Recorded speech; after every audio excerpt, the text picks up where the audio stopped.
존경하는 국민 여러분, 기득권 유지와 지대 추구에 매몰된 나라에는 미래가 없습니다.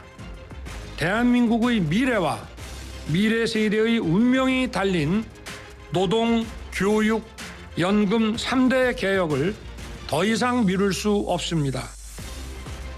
네, 윤석열 대통령의 신년사였습니다. 기득권과 지대 추구를 비판한 말, 진보적 느낌이 들긴 한데 그 첫 번째 비판 대상은 노동이었습니다. 대기업과 거대 자본, 권력기관도 기득권과 지대 추구에 해당될 텐데요. 2023년 개혁이 순항할 수 있을지 지켜봐야 할 것 같습니다. 저 시간도 충분히 확보하지 못했기 때문에 당연히 연장이 되거든요. 그래서 저희 민주당으로서 할 수 있는 최선을 다하도록 하겠습니다. 정치는 1년 하는 게 아니지 않습니까? 다 두 눈 뜨고 지켜봅니다. 은혜를 잊지 않을 것입니다. 은혜가 아니라 저희가 해야 될 일입니다. 네, 대통령 신년사에는 이태원 참사 관련된 얘기가 없었지만 이재명 민주당 대표는 새해 첫 행보로 이태원을 방문했습니다. 유족과 나눈 대화에서 정치권이 당연히 해야 할 일이라는 말이 귀에 걸리죠. 우리는 당연한 것들을 못해서 이렇게 어렵고 힘들기도 합니다. 올해는 당연한 것들은 당연히 이루어지면 좋겠습니다. 오늘 스포츠 소식도 준비했고요. 국민의힘 당권 경쟁 관련해서 오선에 조경태 의원 연결해서 이야기 들어보겠습니다. 새해에도 변함없이 고통을 이기며 땀 흘려 일하는 모든 분들을 위해 이슈앤피플도 땀 흘려 질문하겠습니다. 새해 복 많이 받으십시오.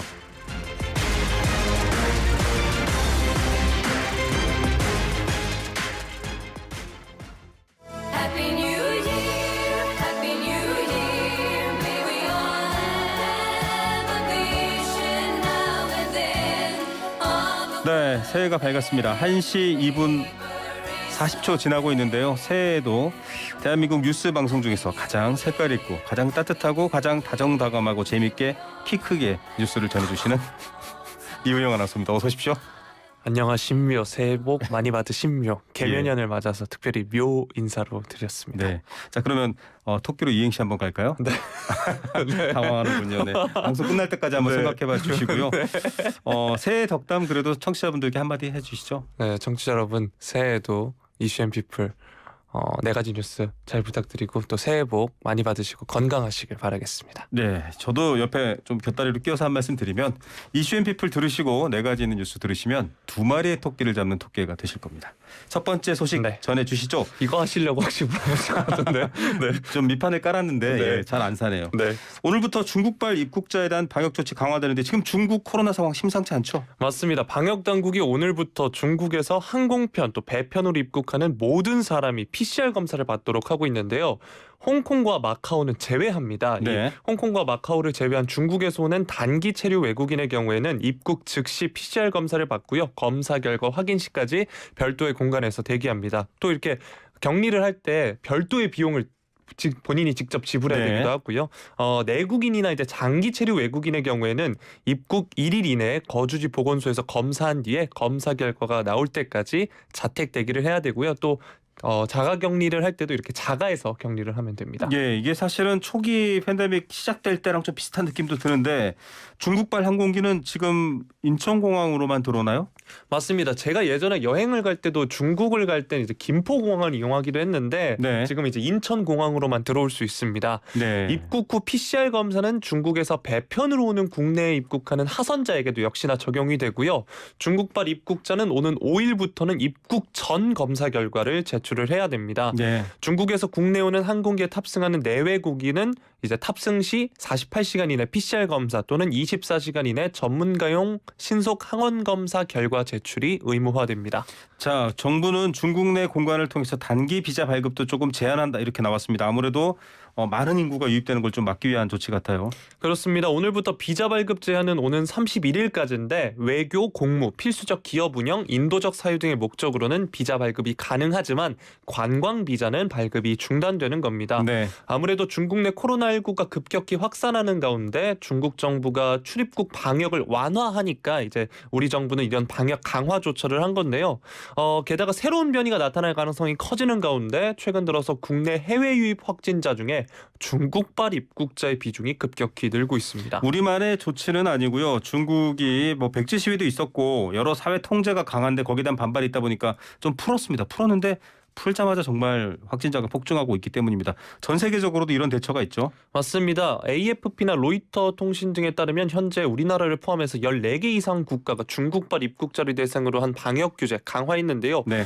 호주부터 살펴보면 호주는 5일부터 중국에서 오는 입국자들의 코로나 검사 결과 제출 의무화하겠다고 밝혔고요. 캐나다 역시 마찬가지인데 우리나라와 다르게 캐나다는 중국 본토뿐만 아니라 홍콩, 마카오에서 오는 여행객도 마찬가지입니다. 네. 뿐만 아니라 미국도 마찬가지고요. 또 중국에 대해서 가장 강력한 규제를 도입한 곳은 모로코인데 네. 모로코는 국적을 불문하고 중국발 입국 자체를 전면 차단했습니다. 예, 모로코 이번에 월드컵으로 사실 이름을 알게 된 나라인데 아예 전면 차단을 해버렸습니다. 네.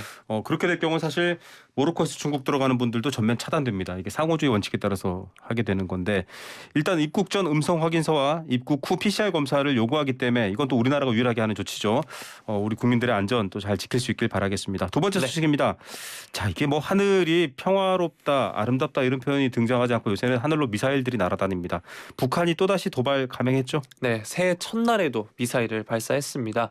북한이 지난해 마지막 날에 단거리 탄도미사일 3발을 발사한 데 이어서 새해 첫날 새벽에도 한 발을 발사했는데요. 네. 이틀에 걸친 도발 이후 북한이 초대형 방사포 검수 사격이었다 이렇게 밝혔는데 네. 초대형 방사포 증정식을 열면서 실전 배치에 나섰음을 과시하기도 했습니다. 그러면서 김정은 국무위원장은 이제 남조선 우리나라를 전역을 사정권에 두고 전술핵 탑재까지 가능하다 강조를 했습니다. 예, 지난해 말에 사실 UFO 논란을 일으켰던 고체 추진 연료 국방부에서 발사해서 실험했죠. 지금 서로 간에 굉장히 긴장이 고조되고 윤석열 대통령도 뭐 확전 감수 이런 표현들로 사실은 지금 치닫는데 북한 김정은 위원장도 우리를 향해서 이제 명백하게 적 이렇게 표현했네요. 맞습니다. 지난달 26일에서 31일 진행된 노동당 중앙위원회 제8기 6차 전원회의 보고에서 김정은 위원장이 남조선 괴뢰들이 의심할 바 없는 우리의 명백한 적으로 다가섰다 이렇게 강한 어조로 이야기를 했습니다. 네. 그리고 현 상황은 전술 핵무기 다량 생산의 중요성 또 필요성을 부각시켜주고 나라의 핵탄 보유량을 기하급수적으로 늘릴 것을 요구하고 있다 이렇게 밝혔는데요. 그러면서 새해 목표로 ICBM 개발을 목표로 제시하기도 했습니다. 예. 이게 좀 말로 그친 위협이었으면 좋겠습니다. 핵 터지면 뭐 모두가 죽는 거니까요. 북한이 이렇게 강경해진 태도를 보이고 있네요. 좀 입장이 바뀐 이유가 있을까요?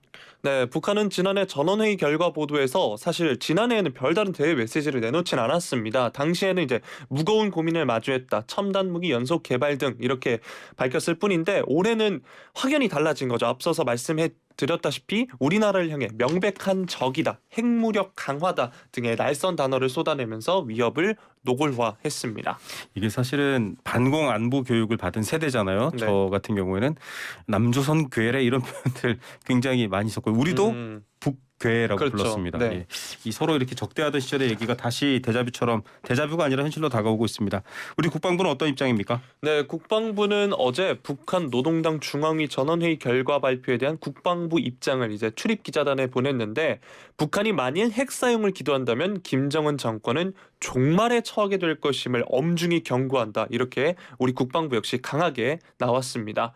또 그러면서 북한이 방사포 전력화 행사를 통해 핵 능력 증강 또 우리에 대한 핵 공격 위협을 자행한 바 있는데 이는 한반도의 평화 또 안정을 심각하게 해치는 도발적 언사다 규정을 했습니다. 네, 이렇게 극한 대치를 하다가 없던 대화의 통로가 뚫리는 경우가 역사적으로 많이 있었는데요.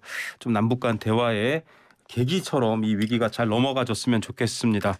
세 번째 소식입니다. 이번 윤석열 대통령 신년사 했는데 여기에 또 남북 얘기라든지 이태원 얘기는 없었습니다만 어떤 얘기 주로 하셨죠?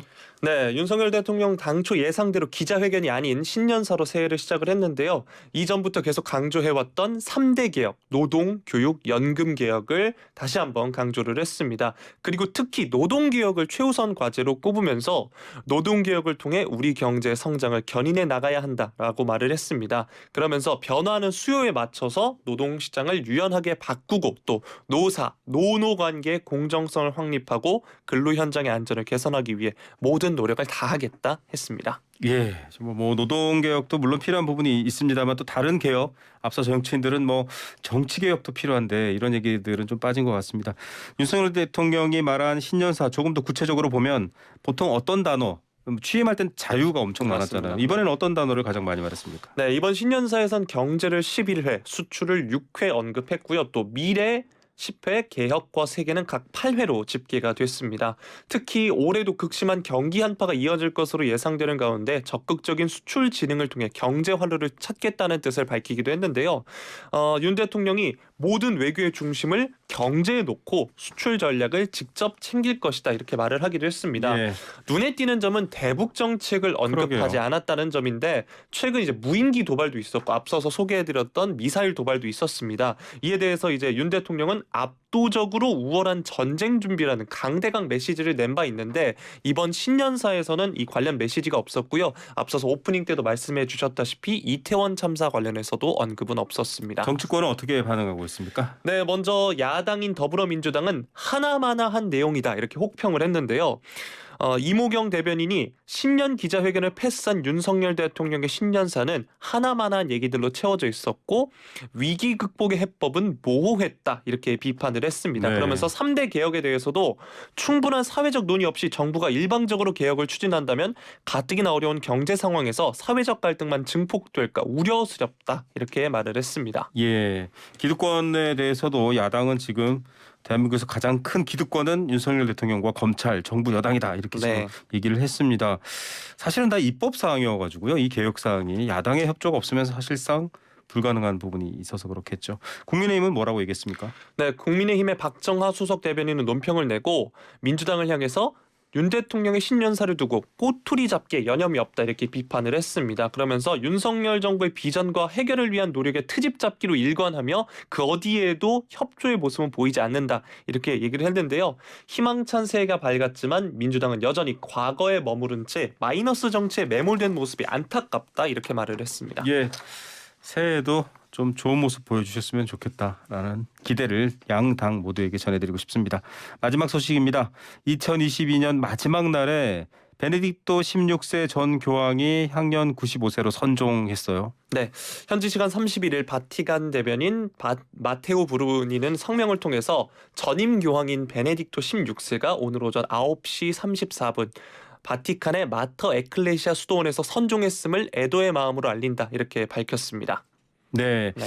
자, 베네딕토 16세 지난 2005년 4월 19일 요한 바오로 2세의 뒤를 이어서 265대 교황 자리에 올랐었잖아요. 맞습니다. 하지만 선출 당시 나이가 78세였어서 1730년 교황인 클레멘스 12세 이후 275년 만에 최고령 교황이라는 타이틀을 달았습니다. 그래서 업무 수행 내내 부담으로 작용을 하기도 했는데 실제로 즉위 전에도 이미 심장 발작을 2차례나 겪은 바 있어서 건강에 대한 우려가 끊임없이 제기가 되어 왔습니다. 네. 결국 2013년에 자신이 건강상의 이유로 더 이상 직무를 제대로 수행할 수 없다면서 교황직을 사임을 했는데 이 교황이 종신직이다 보니까 네. 생전에 자진해서 사임한 경우가 지난 1415년 이후 처음이었다고 합니다. 네. 그래서 사임 이후에는 그의 공식 호칭이 명예교황 또는 로마 명예주교로 정해지기도 했습니다. 저는 사실 두 교황이라는 영화를 봤었거든요. 이 베네딕토 16세가 지금 프란치스코 교황에게 이제 뭔가 같이 두 분이 만나는 장면들 봤는데 되게 재미있던 영화였습니다. 독일 분이시잖아요, 이분? 맞습니다. 본명이 요제프 라친거고 지난 1927년 독일 바이에른주에서 태어났는데 5살 무렵에 미넨의 대교구장이었던 추기경의 붉은 의복을 보면서 꿈을 꿨다고 합니다. 네. 이 베네딕토 16세가 사실 보수 이론가로 명성을 그렇죠. 얻었는데 사제 결혼 또 개신교와 합동 미사 등에 반대하는 입장이고 낙태나 동성에 있어서도 반대 의사를 수차례 밝힌 바 있습니다. 현 프란치스코 교황은 비교적 진보적인 온화하죠. 인사로 네. 이름을 알린 바 있습니다. 예. 자, 바티칸 성 베드로 성 대성전에서 열린 새해 첫 미사에서 이제 베네딕토 16세 안치된 모습도 공개됐네요. 맞습니다. 이 미사에서 프란치스코 현 교황이 선정한 베네딕토 16세를 기렸고요. 복음과 교회에 충실한 종으로 일컬으면서 추모하기도 했습니다. 그러면서 성모 마리아에게 천국행에 동행해 주길 기도했는데요. 안치된 모습이 공개가 됐는데 트리로 장식한 방에 누인 몸은 머리에 모관 또 포개진 손에는 묵주가 들려 있었습니다. 자, 뭐 세계를 이끄는 종교 지도자 중에 한 분이죠, 교황. 여러 가지 메시지들을 사실 늘 내놓기 때문에 마지막 메시지가 궁금한데요. 네, 선종한 지 10시간도 채 지나지 않아서 유언이 공개됐는데 믿음 안에 굳건히 서라, 자신을 혼란에 빠뜨리지 말라고 조언을 했습니다. 그리고 또 숨진 뒤에야 새 교황을 선출되는 전통과 달리 이 스스로 몸을 낮춰서 물러나던 행적처럼 모르고 저지른 잘못에도 용서를 구한다는 겸손을 내비치기도 했습니다. 네, 정말 어떻게 보면 그 최고 종교 권력자의 자리일 수도 있는데 스스로 물러난 모습 정말 많은 분들이 기억하고 있을 것 같습니다. 네. 올해도 찾아온 시사뱃사공은 변함없이 스스로 물러나지 말고 잘해주시길 네, 바라겠습니다. 물러나지 않겠습니다. 네. 네. 자, 새해에도 이우영 아나운서가 좋은 뉴스 준비하겠습니다. 오늘 소식 감사합니다. 고맙습니다.